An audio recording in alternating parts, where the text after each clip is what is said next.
Listen up, it's the secret sauce.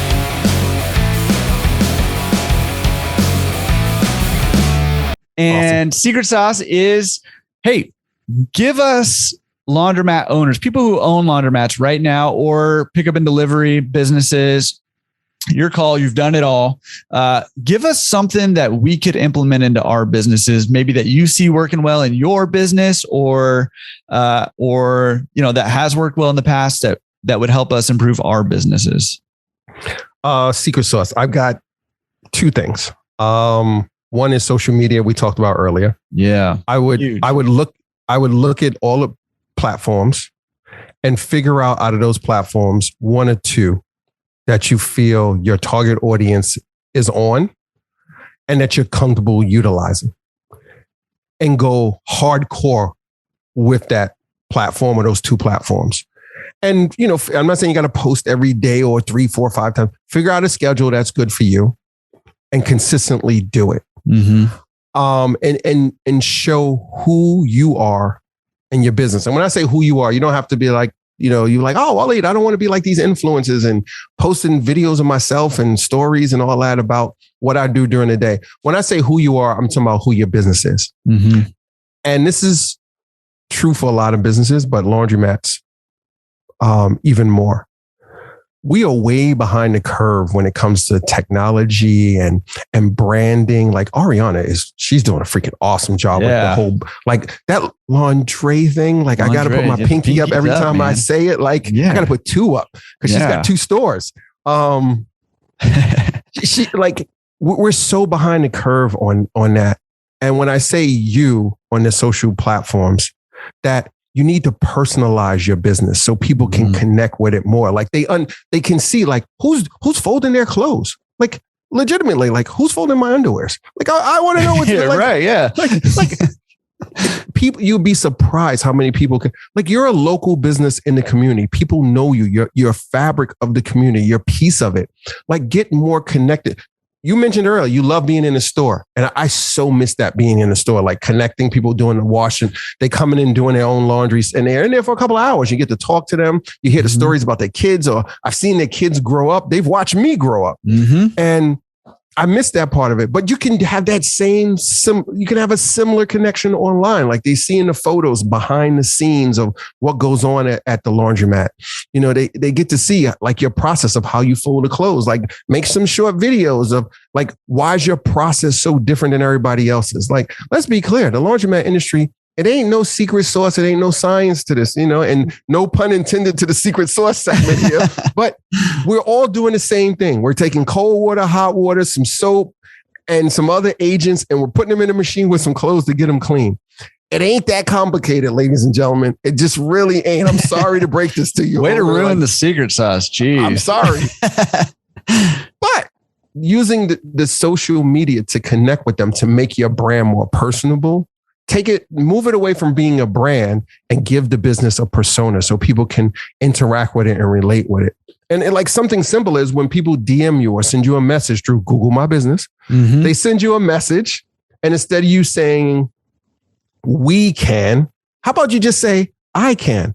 So then even though they're communicating with the logo of your business, instead of them hearing we all the time and they're like, oh, it's the company, it's the brand, and you're saying I, they don't know who you are, but they're going to relate I to this one-on-one connection now with the brand, whatever that logo is in the avatar, whatever they call the thing these days, that moves with the chat message. And they're like, oh, well, the Laundromat Resources just said, I will get back to you about our new Laundry Con program we got going on with your tickets for the event. Like they're gonna be like, oh, like now I feel like Laundromat Resources is communicating to me one-on-one. It's like it's a person. It's not just this entity. That would be my one secret sauce for using social. The other would be customer service. And people talk about customer service all the time. And I'm rolling out something new it's not new. We've been doing it for a little bit, but I'm really going hardcore with it. So I can't tell you all of it exactly right now. So we'll have to check back in like a couple months. But way to get yourself back on the podcast right there. I like that. Now I got to have selling you myself on. in advance. I like that. That's my hook. Customer service, and people talk about it a lot. and I'll probably get a lot of smack about this. What I'm going to say is I'm super aggressive with customer service. And people are like, oh, Waleed, in the laundry industry, people take advantage. Listen, I've seen it. I've been through it. And I don't care because there are more good people out here than there are bad people. Mm-hmm. And I'm not built. I said this to my management team the other day. It was like, oh, we need to put a policy and penalties in place for people who break the rules at the company and do these particular things. I was like, guys, I hear you. And I've been there. I've done it before. I am not going to build any business or any policy in our business around people who are bad or bad behavior. We're going to build this for people who are good and good behavior. So if we have a few people who like to forge the timesheets or, people who steal out the register, we will figure out how to build a better system so it deters theft. But what we really need to figure out is who are people who don't steal? What are their characteristics in the interview, and hire all of them immediately, because then I don't have to worry about how much money is in the till at the end of the shift. And then I can take that attention and focus it on more customer acquisition or better customer service or folding the clothes faster or packing the bag neater or getting the orders to them faster on the route. Like, let's take that energy for trying to figure out how to stop these bad guys and focus on how do we service the great people more.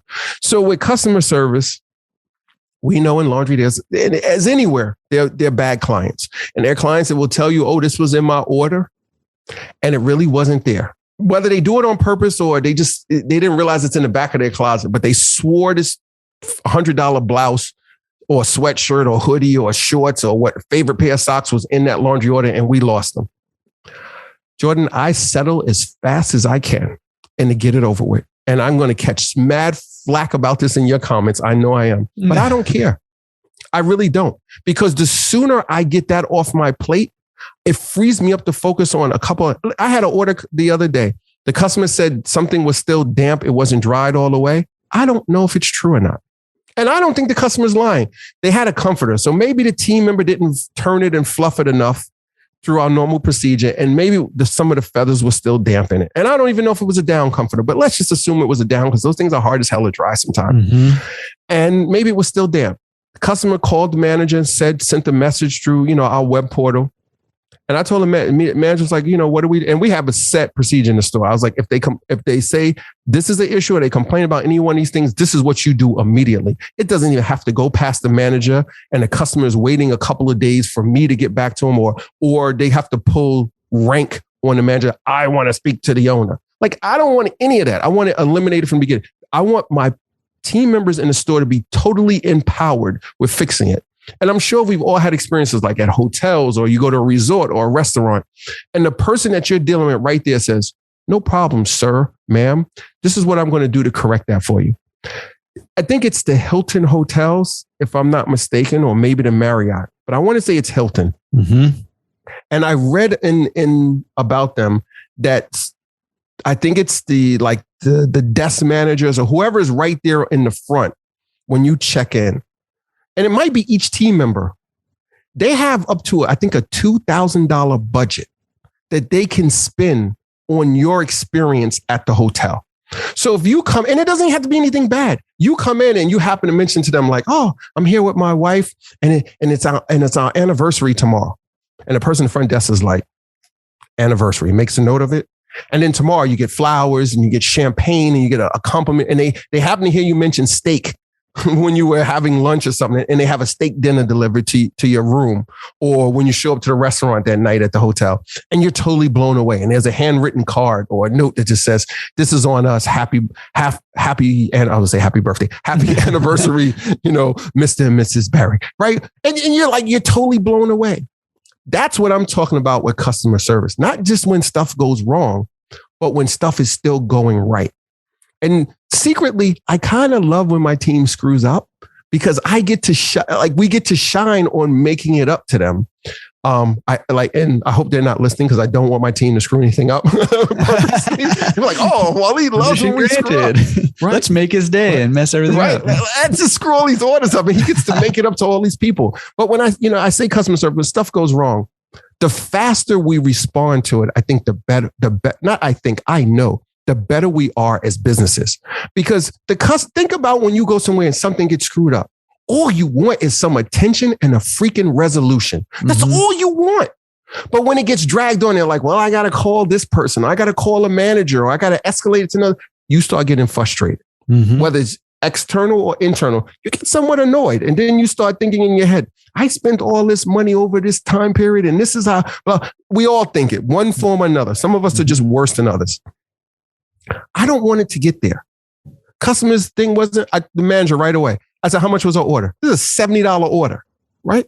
I said, you credit her card right now, 100%. And the manager was already in the process. She just called me to give me the heads up. Credit the account and tell her next order, she gets a discount on it. Or if she wants, we'll send a driver to come pick it up today, tomorrow, whenever's good for her, and we'll redo the order. Because if the comforter was damp, I'm sure it's going to go sour after a while. And then some of our other clothes are going to get impacted. Johnny, you won't believe how many, times we've had issues and we've reacted super quick. The customer was one time the customer texted us and said something about her order. And I don't even remember what it was. Manager called her immediately, right? Here's another secret sauce. Get some type of help desk software for your laundromat or your laundry service. Plug it into your website or get a help. If you ever use other software services or use other companies, they use Zendesk or they use like Help Scout. Like I use Help Scout. Like I'm totally putting everything out there. I use Help Scout. I encourage every laundry owner to get some type of help desk service. And it's a dedicated email. When that email comes in, it hits that software and it distributes to everybody on your notification tree. You can put the app on your phone. So in real time, when that complaint comes in. This customer just sent us a message and I don't remember what the heck it was. And the manager called her immediately as soon as she got the email. And the customer was blown away that we even called. She said, I'm surprised you called me. I just wanted to let you know something was wrong, but I didn't think you were going to call. And we called and she wasn't really upset, but she just wanted us to know. And we solved the problem for her and we did whatever later on for her. To make up for the inconvenience, because it was an inconvenience. One, she had to waste time sending us an email telling us that we effed up, right? Then whatever was wrong with her clothes, she had to deal with that. So we totally inconvenienced her, and we wasted her time because our purpose of our service is to make it easier for people, to save them some time, and we wasted her time because now she has to deal with whatever was wrong with the order, plus send us a message. But she was super blown away that we communicated with her. Like, how simple is that? Call somebody, email them back, text them back. Hey, sorry for the inconvenience. This is what we could do to make it right. And then the other part of customer service is don't wait for stuff to go wrong. Like it's their anniversary. It's this thing we call laundryversary, right? The time that they started using us, that they signed up to use our delivery service. We know exactly when they create an account. So then we send them something, like we email them, we mail them something. Like if you think I sit there and sign thousands of letters for people that we're trying to get to use our service, imagine what we do for people who are already on our platform. Yeah. Who've been using us. Like we have customers who've been using us since we started in 2015, the soapbox. Like forget the self-service part of it. But when we started the soapbox, I'm like I love them. They're like super valuable. Like we send them flowers. We send them cookies. And here's the other thing. It doesn't always have to cost you. Like I'm going to blow your secret sauce up now. All right, let's talk about customer service. Here's a tip for all of us. You have a business. Hopefully you have business credit cards, right? I'm sure we all do. There's these things called points on your business credit card. You can redeem them for stuff. You can buy stuff on Amazon, etc. Most of us probably think about ourselves when the points come in. I'm redeeming these to get whatever. Here's what I say. Take your damn points and buy gift cards. Take the gift cards and give them out to your customers. It costs you absolutely nothing. I'm a firm believer in not like trying to rack up a whole bunch of debt, even though I do have some.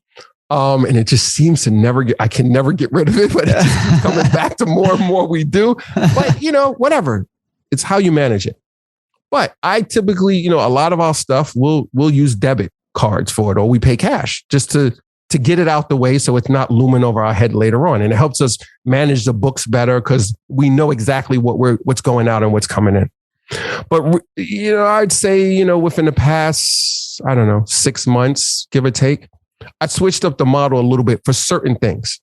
I will buy these supplies and things we need, the detergent, reoccurring supplies at the store, whatever we might need, bags. Cleaner Supply loves us, and as well as the rest of us in this industry. I used a card, and then I immediately transfer the money that I would have used for the debit card to make the purchase to the card account, and it's done. It's the same thing. It's one extra step for me, but whatever. And then the points, I get a whole bunch of gift cards. Hope none of my clients are listening. And I give the gift cards away. We do raffles. We do all right, here's another secret sauce. Are you surveying your customers? How the hell do you know whether you're doing a good job or not? Just because they come back don't mean you're doing a good job. It just means you've done enough for them to come back. You've met the standards. So we put a card in every order where we ask them to fill out a survey online electronically. They fill out the survey and they give us feedback. And based on that, we give out gift cards too for them taking the time to fill out. It's not a super long survey. I don't know, less than 10 questions. And it's about their particular order and the service and what we do. And we give them gift cards for that too. So that cost me one extra click on the computer to move the money from the cash account to the credit card versus just putting in the debit card and not being bothered with it anymore. So what does that cost us to use that in the customer service aspect to do stuff that's good, or to listen? Like you said, you're in the store. Like, I think it's a huge advantage. Someone who has a self-service store and you do drop off in your store, I think you have a huge advantage over somebody like me who just does pickup and delivery. Because when they're spending the time in the store, and granted, people can walk into our store and drop off, but our process is like somebody's in our store less than a minute when they drop off, unless they got a huge order. Like, we've super streamlined it because we want them in and out and we want to respect their time. But in the self-service, they might hang around a little bit, and especially some of these fancy laundromats, they got like the little cafes in it now, or you can get coffee on the side. Like, I think it's so awesome. And they start talking about, oh yeah, so-and-so is graduating next week, or, I can't believe, it's been this many years that I've been coming to the store, and like, look how old my daughter is now. She started in kindergarten next week, or whatever it is. And now you've got a piece of information to blow that customer away. You've got their name, you've got their address, you've got their email, and you know that their daughter starts kindergarten next week. You can just go order some school supplies with your points and have it delivered to their house and be like, congratulations, Katie, on starting kindergarten, and some new notebooks, some crayons. Like, you've won. And it costs you absolutely but a few moments to click an order and have it delivered to their house. They will love your business for the rest of their lives. This stuff is so simple. What we need to do in business is just do good, and not do it looking to get something back. Just do it because it's the right thing to do, and your business will freaking prosper as a byproduct of you doing good by your clients. Just be in touch with them. So I probably totally ran over the time limit for a secret sauce. Well, you simultaneously dismissed secret sauce and gave like 30,000 secret sauces. So I don't know how you pulled that off, but no, seriously, that was incredible. And I just shut my mouth and let you go because you were just spewing off. Totally rambled. No, you were spewing off all kinds. I mean, I've been taking crazy notes over here. Remarkable there. I see that. Do you have one? I've got the older version and I'm kind of still pissed at them. Dude. Because the new one came out right after I brought mine, and I emailed them. I even went in their social and was like, can I get an upgrade? Like, I'll pay. Like, can I get some trade in? And they totally ignored me. Horrible customer service. Horrible. Dude, horrible. But the remarkable too. I mean, if anybody is looking for productivity, this has like quadrupled my product. I'm going to put a link to it just in case you're interested.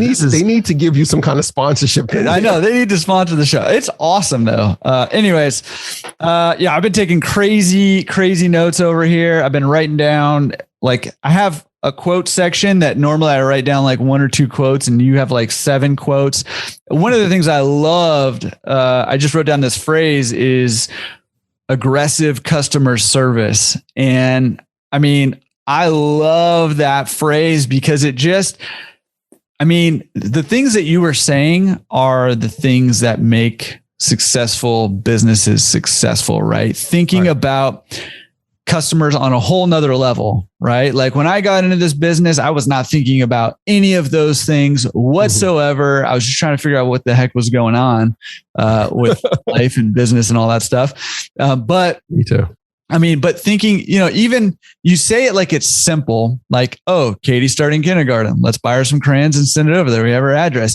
But you have to be, and it is simple, but you have to have the mindset where you're looking to do good, which is another quote that I wrote down. What we need to do in business is just do good, like for people. But you need to have that mindset, and you need to train your team to have that mindset too. And you mentioned, the Hilton or whoever it is that has trained their team and has given them tools and resources to be able to think that way for their customers. Man, hugely valuable secret sauce right there. Yeah. Did not see that coming. I didn't know it was coming either. It just kind of like, the sauce just flowed out of me. The sauce just flowed. Right after you dismissed the secret sauce and said there is no secret sauce. I'm sorry. No, you're golden, man. Okay.